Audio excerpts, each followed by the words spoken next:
guys, I'm Derek. And I'm Trey. Welcome to another episode of AiTv. It's week 6, and with tests and midterm projects coming up, there's a lot to keep up with here at AI. There definitely is. For students who want to keep up on all the happenings around school, make sure you check out the AI blog. The URL address is new.artinstitutes.edu/blog. Go check it out. It's a great way to stay up to date on all helpful tips and pointers for class. And speaking of staying up to date, make sure you clear your schedule for the second Film Club movie night. It'll take place on Thursday, May 21st. Movie night! That's right, this quarter, the Film Club will be showing The Fifth Element, Lilu Multipass, bada big bada boom! All right, check it out, it's really cool. The festivities will include snacks, courtesy of the culinary students, activities, and a costume contest, and that includes a prize for the craziest outfit. The screening will take place at 7 p.m. in rooms 129 and 130, so don't miss out on this exciting event. And don't forget, students, we're always looking for more student work here to promote on AiTv. So don't be shy. Submit your short films, animation, photographs, for fashion, culinary shows, whatever field you're in. For student submissions, please email us at tucsonAiTv@gmail.com. We look forward to seeing your stuff. Well, now it's about time for our first segment. Please welcome Lily with the news around town. Hey guys, for those of you looking for some excitement in the area, don't miss out on the upcoming circus camp held by the Tucson Circus Arts. Learn to drum, dance, fly, balance, tumble, and spin. Lessons begin on May 25th, and for more details visit TucsonCircusArts.com. Also going on around town is the Copper Classic Car and Motorcycle Show, an annual showcase of the finest hot rods in the Tucson area on May 16th. The show starts at 9 a.m. on Main Street, downtown, and admission is free for all spectators. For more details, visit discoverbisbee.com. That about does it for me this week. Back to our main host. Thanks to Lily. As usual, some great events going on in the area. And now for our segment on student health, please welcome Chris.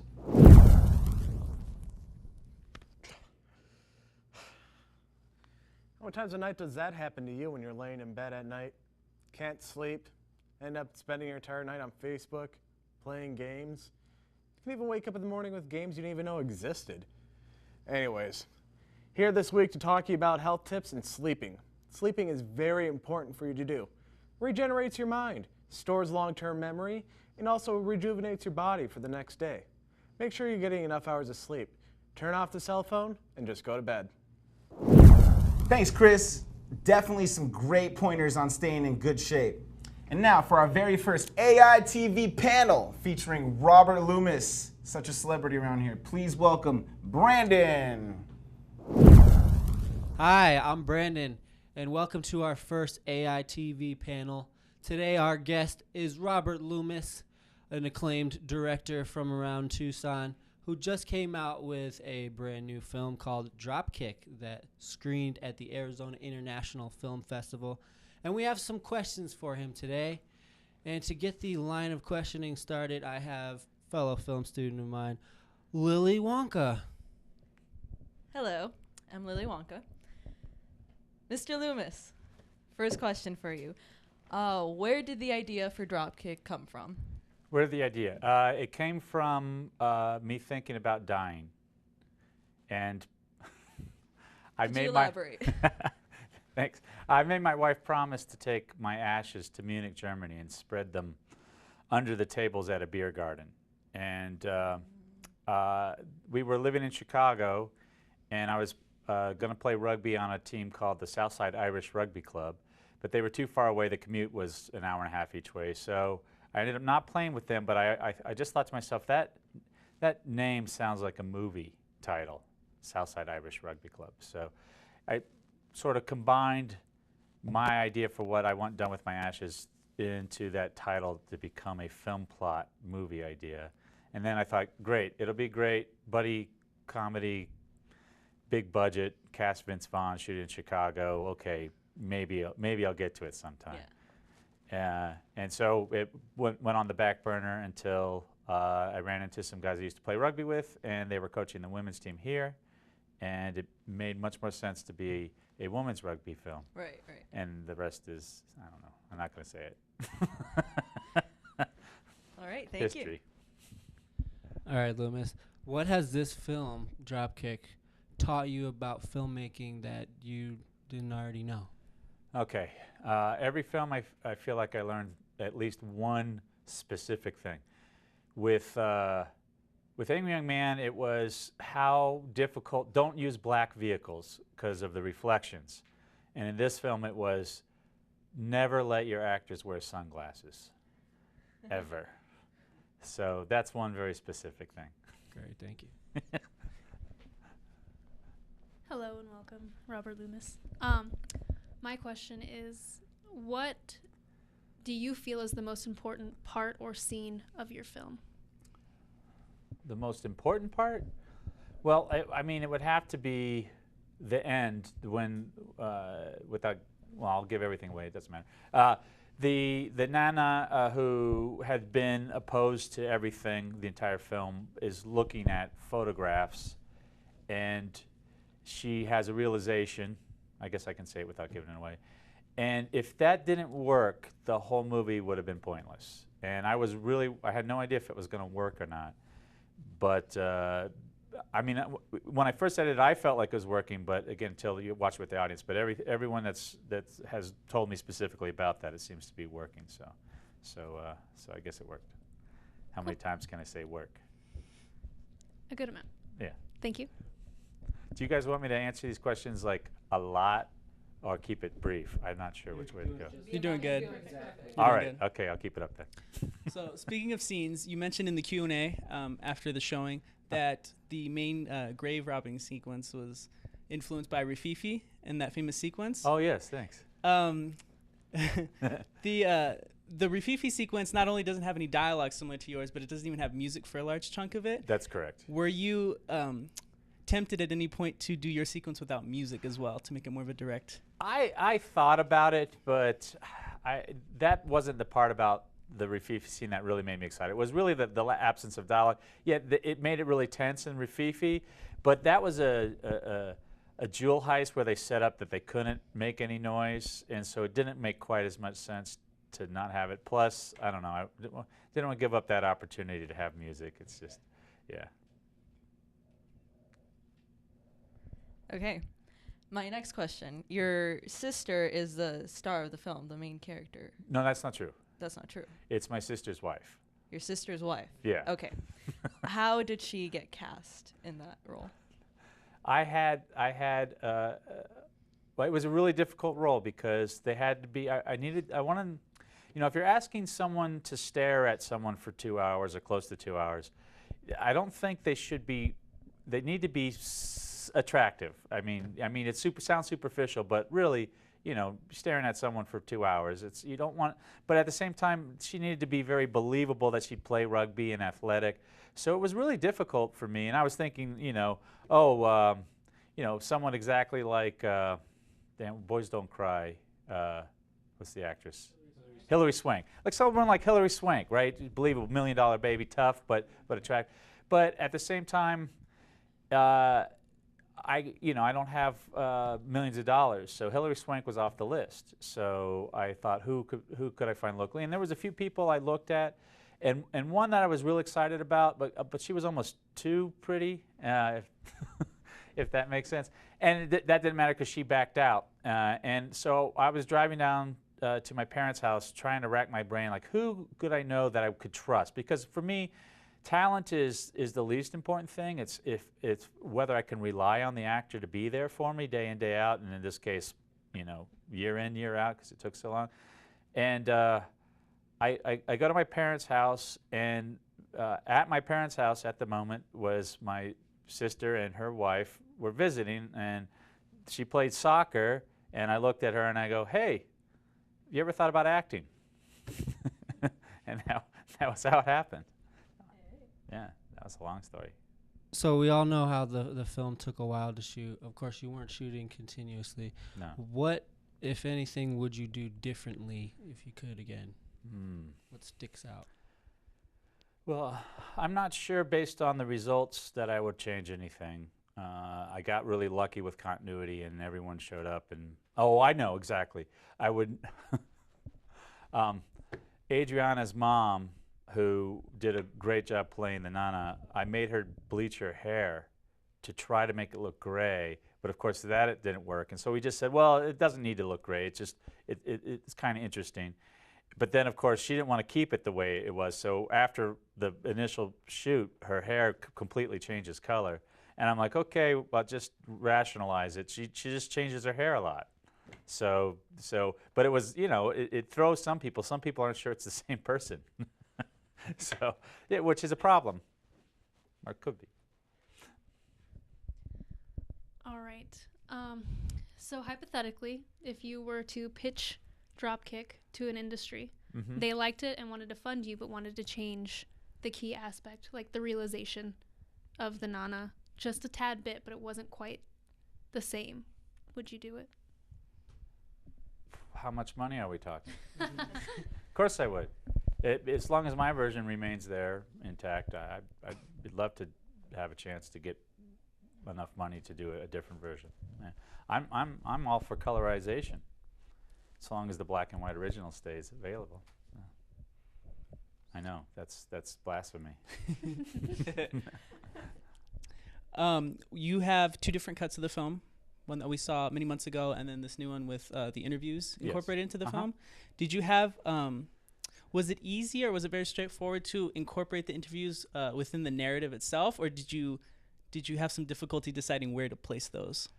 I did have a little difficulty. I had an idea for several of them, and when I did the interviews, I asked very leading questions to try to get answers that would tie into the theme of the film. And I was hoping, and even while I was doing the interview, they would say a few things, and there goes, I got a good one there. And but then as I would place them places, and some of them was like exactly where I thought they would go, and then a few of them, I was really debating where they should go, and I really, you're taking a lot of chances when you're messing with a narrative, especially one that had already previewed and seemed to have worked well. So the biggest change, I had one clip that I placed in 3 different places before I was finally happy with it, and it was based on I did a couple screenings here at school as well, and the reaction, I said, yeah, you're right, it needs to move to somewhere else. So I'm happy where it's ended up now. Yeah. So mariachi music plays a big part in the film. Yes. What made you choose to go with that? Well, I like mariachi music, and I'm not sure. I can't honestly remember if it was accidental in terms of had I always thought I was going to use mariachi music, or it was a result of my children are in mariachi groups. They both went to Davis Bilingual and were with the mariachis there, and so I think I'm not sure which was the chicken or which was the egg. But it tied into the theme with the Nana. In my mind, the important thing was the Nana was viewing her granddaughter one way, as like the way she wanted her to grow up, and she sort of viewed her as like a little cute mariachi doll was my idea. So that tied in with the music. But again, I can't remember if I thought of the music first or after. Gotcha. Yeah. All right, Loomis, in 2 words, when people think of Dropkick, what emotions do you want them to feel? In 2 words. Happy, sad. All right. A lot of us are going to be coming up on our senior film projects, and I know it's going to be a stressful time getting everything together, but what advice would you give us going into pre-production after going through everything with Dropkick? Okay. Keep it simple. Don't get over fancy with your shots. Focus on the story, and then be prepared enough so when you finally get to it, you can relax and just let things happen. There's a lot of advice I would give, actually, but that's why I'm here. I mean, here teaching. Takes about 3 years to get you ready. With all the years that obviously went into making this and the different versions and such like that, when do you feel like it's it's finished. Are you worried that you're going to make too many alterations to it to where it's going to not be what you want? I do get concerned that especially after you have a screening and it plays well, and you're worried about making any changes, and am I going to destroy what magic there was? Because it's so hard to tell what's going to really end up making a movie good. You can change one thing and a movie can be completely different. You could just the wrong soundtrack can ruin a film. I'm thinking of you, Lady Hawk. I figure if I get a DCP, the digital cinema package, then the cost of that will basically just determine that's it. I'm done. So yeah, again, unless Hollywood comes knocking and says make a few changes and we'll give you big money. All right, Loomis. Well, we all really enjoyed the film, and we just want to say thanks for being here on our first AiTv panel.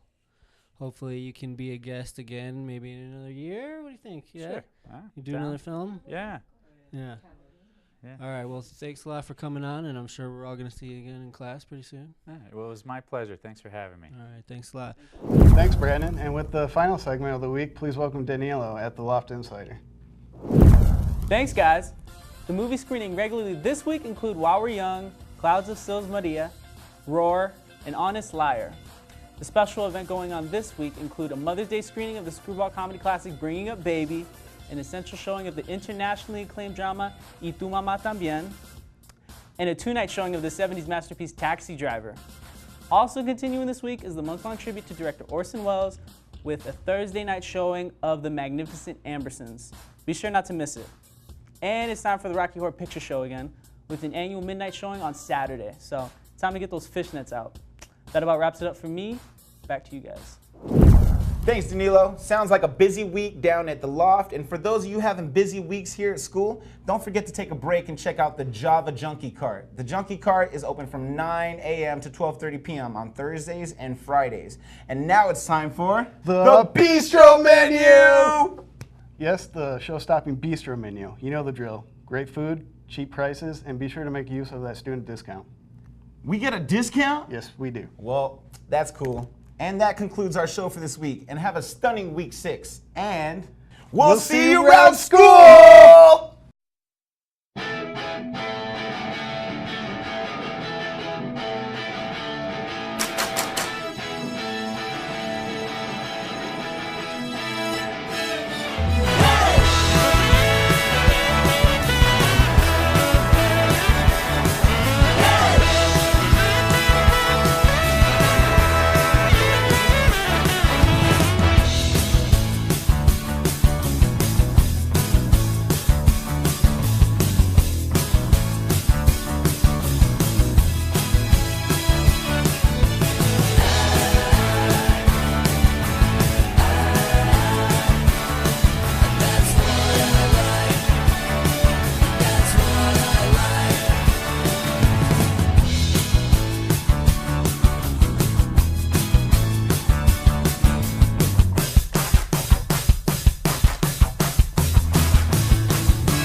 Alzheimer's is the most common form of dementia. It worsens over time, and there is currently no cure for it. Alzheimer's is the 6th leading cause of death in the United States. More than 5 million Americans are suffering from Alzheimer's, and almost 2/3 of them are women. Families dealing with Alzheimer's watch their loved ones disappear before their very eyes. Learn more about how you can identify Alzheimer's and begin treatments. www.alz.org.